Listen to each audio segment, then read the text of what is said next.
I still remember the way my hands trembled that morning. Not because of fear, but because the truth, when it finally came for me, didn't knock. It walked right into the kitchen wearing my mother-in-law's slippers. And she called my husband John. That was the moment something inside me froze. A sharp, silent crack that no one else heard. Not even my husband, who was standing right there, pretending not to notice the way the color drained from my face. But I'm getting ahead of myself. Let me start where all storms begin. On a calm, deceptively quiet morning. I had moved to the United States just 5 months earlier. A new bride in a country that felt too big, too cold, too loud. Back home in Lahore, my days were filled with the soft hum of neighborhood life, the smell of cardamom chai drifting from the kitchen, the sound of my mother's bangles as she walked. Here in Virginia, everything felt polished and distant. Even the air conditioning had a mechanical, indifferent hum. My husband, Samir, had been raised here since he was 12. His parents had migrated early, and while they still ate biryani on Sundays and kept Urdu alive in the house, their lives moved to an American rhythm. Busy, private, efficient. He insisted we move in with his parents, just for a few months, until we could save for our own place. I didn't protest. It felt safer, more familiar, to be around Desi elders in a foreign land. Or at least, that's what I naively believed. From the outside, their home looked like any respectable suburban American house. Wide porch, trimmed lawn, a mailbox shaped like a tiny barn. Inside, though, it was a fusion of two worlds. The entryway smelled faintly of vanilla candles and turmeric. The living room had a massive flat screen mounted on the wall, but right next to it hung an embroidered ala calligraphy piece my mother-in-law had brought from Karachi. My father-in-law, Uncle Rashid, was quiet, the kind of man who observed more than he spoke. He spent his evenings reading newspapers from both countries, the Washington Post spread out beside a week-old copy of Jang. He wasn't unkind, just distant. My mother-in-law, Auntie Farzana, was different. Warm, almost overly warm when Samir was around. Polite but oddly curt when he wasn't. I brushed it off. New country. New family. New expectations. I told myself not to overthink. And for a while, life settled into a manageable routine. Samir worked long hours in IT, often leaving before sunrise and returning past 8 p.m. I, still waiting for my work permit, stayed home, cooked, cleaned, and tried to blend into a household that already had its own ecosystem. Every Desi daughter-in-law knows that feeling. That tightrope between being obedient and being invisible. But 3 weeks after I moved in, something changed. Something, or rather someone, entered our home and shifted the air in ways I didn't understand. Her name was Reina. I remember her first day so clearly. It was a rainy Monday, the kind where the clouds hang low and heavy, turning the world blue. I was drying dishes when the front door opened and my mother-in-law's excited voice filled the hallway. "Beta, you're finally here. Come, come."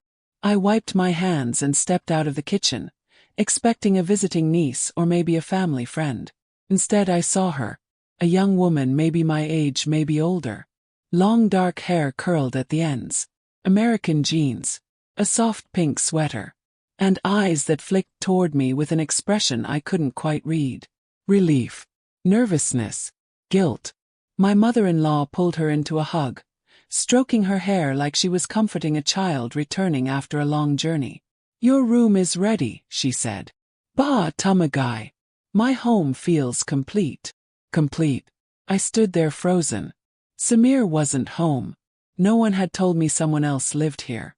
My mother-in-law finally noticed me watching. "Oh," she said, the warmth in her tone dropping a few degrees. "This is Reina. Our adopted daughter." And blinked. "Your adopted daughter." The words tasted strange in my mouth. She nodded casually, as if this was a normal update, like announcing a new lamp in the living room. "Jihan. We've considered her family for years. She'll be staying with us for a while." Before I could say anything, Reina stepped forward with a practiced smile.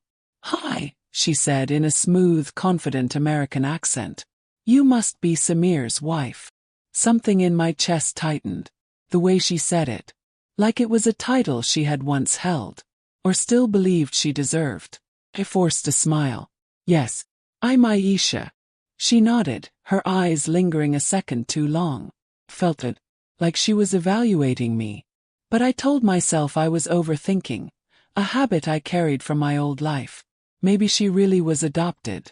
Maybe she needed help. Maybe this was just a good deed. Maybe. I wanted to believe all of that. But belief is a fragile thing. And mine cracked a little every day after Reina moved in. She fit into the home too easily. She knew where the sugar was kept. She knew which pan Auntie preferred for making khichdi. She knew how to massage Uncle Rashid's shoulders after work. She even knew the Wi-Fi password without asking. When she laughed, my in-laws laughed louder. When she sat at the dinner table, my mother-in-law served her food first. And when Samir came home from work, her entire face lit up. Not shy, not polite. Lit up like a woman seeing someone she loved. My heart sank a little more each night. Because Samir, my husband, didn't seem surprised to see her.